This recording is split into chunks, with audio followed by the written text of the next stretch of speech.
Hola amigo, bienvenido a un nuevo estudio acá con Victory Church. Yo soy Gian, el pastor fundador de esta iglesia en Odessa, Texas, y te deseo un feliz tiempo aquí con nosotros en el episodio número 4 de esta serie de la carta del apóstol Pablo a los romanos. Y hoy vamos a leer en el capítulo número 2, del verso 17 al 29, y leemos en la nueva versión internacional, en el nombre del Padre, del Hijo y del Espíritu Santo. Amén. Muy bien. Verso 17, capítulo 2, Romanos. Ahora bien, tú que llevas el nombre de judío, que dependes de la ley y te jactas de tu relación con Dios, que conoces su voluntad y sabes discernir lo que es mejor, porque eres instruido por la ley, que estás convencido de ser guía de los ciegos y luz de los que están en la oscuridad, instructor de los ignorantes, maestro de los sencillos, pues tienen en la ley la esencia misma del conocimiento y la verdad. En fin, tú que enseñas a otros, ¿no te enseñas a ti mismo? Tú que predicas contra el robo, ¿robas? Tú que dices que no se debe cometer adulterio, ¿adulteras? Tú que aborreces a los ídolos, ¿robas de sus templos? Tú que te jactas de la ley, ¿deshonras a Dios quebrantando la ley? Así está escrito: por causa de ustedes se blasfema el nombre de Dios entre los gentiles. Esta primera sección que estamos leyendo aquí hoy es una sección bastante controversial, ¿verdad? Y trae mucha vergüenza leer estas cosas, porque básicamente, como Pablo aquí cita, dice: debido a todo ello hay deshonra a Dios y hay insultos, y dice: por causa de esto se blasfema el nombre de Dios entre los gentiles, quienes son los no judíos, los que no son creyentes, porque es un hecho que en la comunidad general, en la sociedad, en los pueblos, en las ciudades, en todos lados, la gente tiene la idea de que aquellos que son partes de una religión, cualquiera que ésta sea, van a ser personas decentes. No importa la religión que practiquen, la idea general es esta. Dicen: bueno, si esta persona, si este tipo, esta señora o esta familia, si estos tipos son partes de esta religión, de esta iglesia, pues supuestamente son personas decentes. Esa es la idea que se tiene en todos lados, ¿verdad? Dice la gente: pues yo no sé ni en qué creen estos, ¿verdad? Pero desde el momento que son partes de una iglesia, se supone que son gente honrada, son gente decente. Y, y Pablo se refiere aquí directamente hacia los judíos. Um, Esta carta fue escrita para los que estaban viviendo en Roma por Pablo, ¿verdad? Que son parte de la iglesia. Y sabes, muchos de estos que vivían en Roma, que eran parte de la iglesia, eran judíos. Judíos que, pues obviamente tenían todos sus valores judaicos y participaban de la ley, conocían la ley y eran parte de todo lo que se conocía en ese momento de la Torah, eh, de la escritura, es que estaba copiada en manuscritos que enseñaban la palabra de Dios a los judíos. Y, y Pablo habla acá acerca de este particular caso, de cómo es posible, dice, que para ustedes que siempre han conocido lo que es correcto, eh, habla de tres cosas. La primera de ellas es acerca de robar, ¿verdad? Y luego habla de adulterio, y luego habla de robar a los templos. Y, y dice: tú que tú consideras mejor que los demás porque conoces esto y sabes lo otro, etcétera. Eh, Entendamos que el contexto aquí es una carta escrita a gente creyente, ¿ok? Entonces, hoy puede ser que hayan muchos judíos que son partes de la iglesia aún y muchos que no lo son, ¿verdad? Y algunos tienen su curiosidad con respecto a por qué están tanto énfasis en los judíos y en el pueblo de Israel. Bueno, si tú eres un creyente y para aquellos que anhelan conocer más, pues obviamente tiene que venir a los récords, a los registros bíblicos que hablan acerca de Adán y de Noé y de Moisés y los patriarcas y el establecimiento de la religión judía y todos los ritos, tradiciones y leyes que vinieron, los 10 mandamientos, etcétera. Todo eso porque el judaísmo es el fundamento del cristianismo, pero no necesariamente son iguales, ¿verdad? Porque la gran diferencia es que el judaísmo en sí sigue esperando la venida del Mesías, mientras que nosotros los creyentes en Jesús sabemos que el Señor Jesucristo, Él es el Mesías. Y por eso cristianos que sabemos que Cristo, el Mesías, el ungido de Dios es el Señor Jesús. Nos diferencia de los judíos, pero el fundamento tiene bastante que ver con ello, ¿verdad? Por eso es importante entender por qué se habla de los judíos en general tanto, ¿verdad? Dentro de los cristianos y qué hay diferencia entre ellos y nosotros y vamos a seguir practicando las leyes judaicas o no. Y la verdad es que no, ¿verdad? Porque no hay necesidad. Pero este no es el tema. Hoy quiero enfocarme en este particular punto que entiendas que cuando Pablo está diciendo que tú que te consideras mejor que los demás, eso también aplica para cualquiera de nosotros el día de hoy, ¿comprendes? Cualquiera de nosotros como creyentes que conocemos la Biblia, que entendemos los principios básicos del Evangelio, y, y miramos que hay gente que están totalmente perdidos en el mundo y en el pecado, ¿verdad?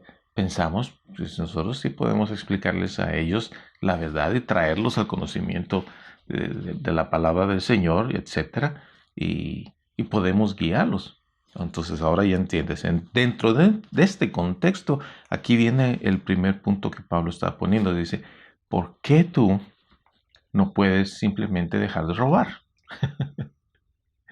O dejar de ser un adúltero, ¿verdad? Enfoquémonos en estos dos primeros puntos por un momento, porque sabemos muy bien que eh, en el mundo de hoy es una de las cosas más comunes, ¿verdad? La gente que están envueltos en mentiras, en todas esas estafas y engaños que tienen que ver con estas dos cosas, robar y adulterar.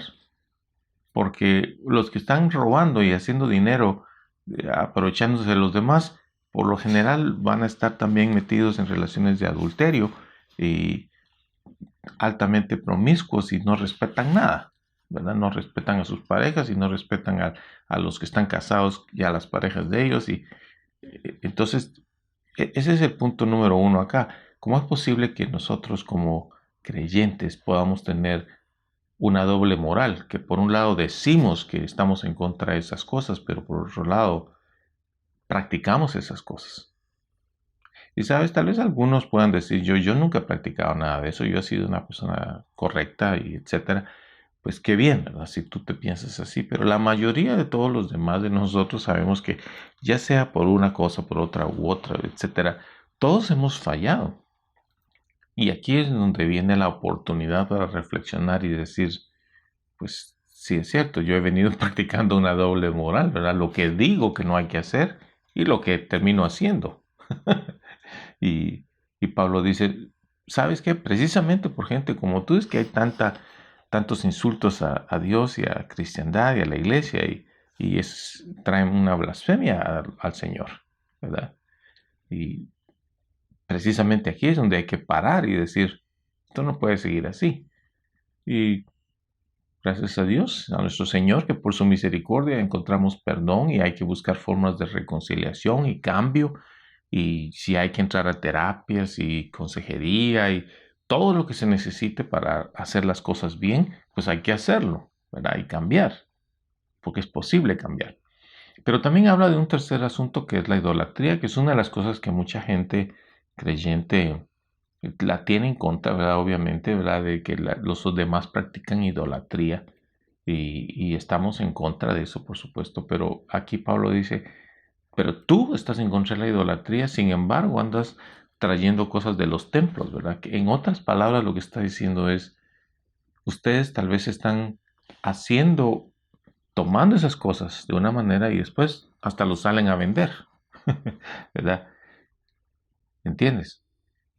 Tal vez como creyentes algunas veces no estamos necesariamente practicando la idolatría, pero sí salimos a la calle o tenemos productos a la venta que tienen que ver con la idolatría. Y es lo que Pablo está diciendo, ¿verdad? De manera que dice él, toda esa actitud, toda esa forma de vida es mala, es una doble moral, ¿verdad? La que decimos y lo que practicamos. Y eso trae una gran vergüenza al Señor. Muy bien, seguimos entonces. ¿Qué dice a partir del verso 25 al 29? Dice, la circuncisión tiene valor si observas la ley, pero si la quebrantas vienes a ser como un incircunciso. Por lo tanto, si los gentiles cumplen los requisitos de la ley, ¿no se les considerará como si estuvieran circuncidados? El que no está físicamente circuncidado, pero obedece la ley, te condenará a ti, a pesar de tener el mandamiento escrito y la circuncisión quebrantas la ley. Lo exterior no hace a nadie judío, ni consiste la circuncisión en una señal en el cuerpo. El verdadero judío lo es interiormente, y la circuncisión es la del corazón, la que realiza el Espíritu Santo, no el mandamiento escrito. Al que es judío así, lo alaba Dios y no la gente. Bueno, hablemos de la circuncisión un poco, ¿verdad? Que muchos entienden lo que es físicamente una circuncisión, pero no es de lo que Pablo está hablando aquí directamente, sino lo que esto implica. Muy bien. Pues la circuncisión es una práctica judía y hoy día es muy común esa práctica clínica en la mayoría de personas, con algunas excepciones, por supuesto. Pero te quiero decir esto. Vamos a suponer que hay una persona que nace en una familia que todos son bien trabajadores, bien honrados, bien honestos, les gusta ir a la escuela, prepararse, son gente decente, bien inteligentes y son honrados, gente muy buena y llevan una buena vida. Pero el hecho de que una persona nazca en una familia así, en donde todos son así, no lo hacen a esa persona así. Va a tener atributos, indudablemente, va a aprender muchas cosas en su infancia y en su juventud, va a ver los ejemplos y va a tener tal vez características innatas dentro de sí para ser una buena persona. Pero al final, cada individuo toma decisiones. Porque lo que va a hacer a una persona honrada, trabajadora, decente, correcta, etcétera, y ¿verdad? Bien educada y haciendo las cosas bien, al final son sus propias decisiones.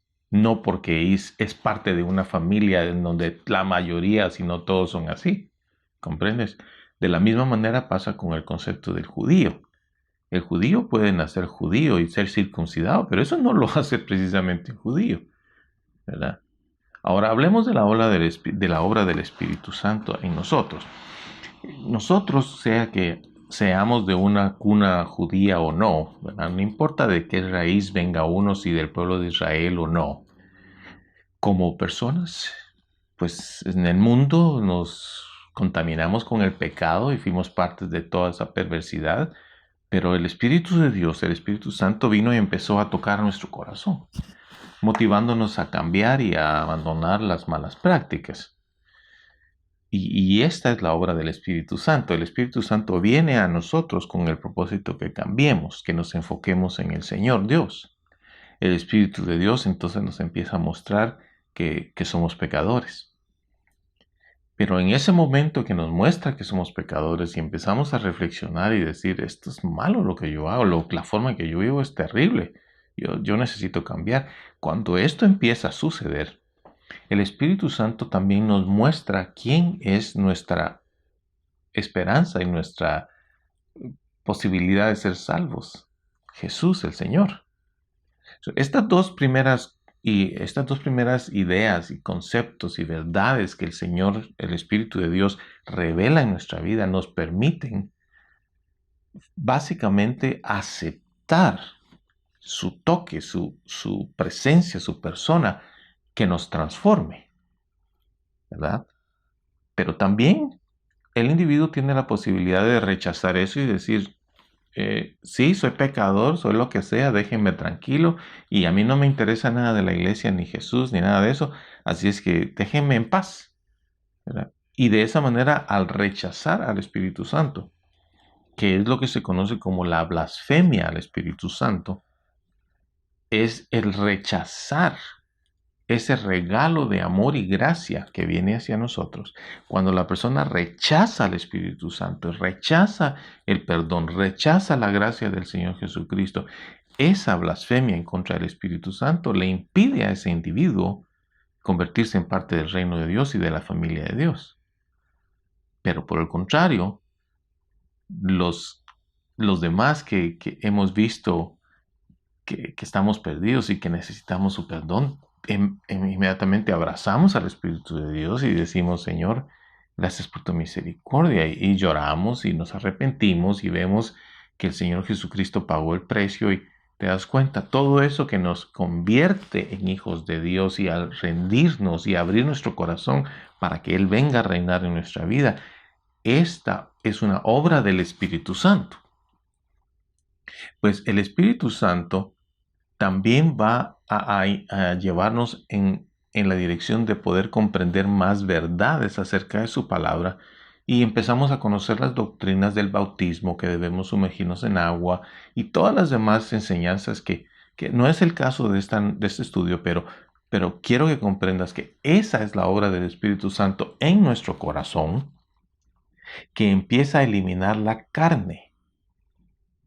¿Comprendes? El Espíritu de Dios empieza a eliminar esos deseos perversos poco a poco, toda esa cosa sucia que nuestra naturaleza pecaminosa siempre anda buscando. Y despacio, en una forma paulatina, lentamente, Él empieza a tomar control de nuestra vida, de nuestro carácter, de nuestro corazón, circuncidando el corazón. Y a eso es a lo que Pablo se refiere y dice, cuando eso sucede, déjame leértelo porque eso es lindo, dice verso 28, lo exterior no hace a nadie judío, ni consiste la circuncisión en una señal del cuerpo. El verdadero judío lo es interiormente y la circuncisión es la del corazón, la que realiza el espíritu, no el mandamiento escrito. Y dice, y el que hace esto, esta persona, es alabada por Dios, no por la gente. ¿Qué es la cosa más especial que sucede cuando finalmente ya vamos encaminándonos, ¿verdad?, en esa ruta de dejar que sea el Señor Dios quien nos controle y que dejemos de hacer lo malo? Finalmente recibimos esa alabanza de Dios y el Señor Dios está contento contigo. Y tú no necesitas que la gente te diga, bien hecho, te felicitamos, que qué bueno que ahora eres así o allá. Olvídate, esas son cosas que no vienen al caso. Básicamente es la dicha de saber que el Señor Dios está contento contigo. Gracias por sintonizar una vez más. Te espero la próxima semana en otro estudio de la serie. Hasta la próxima.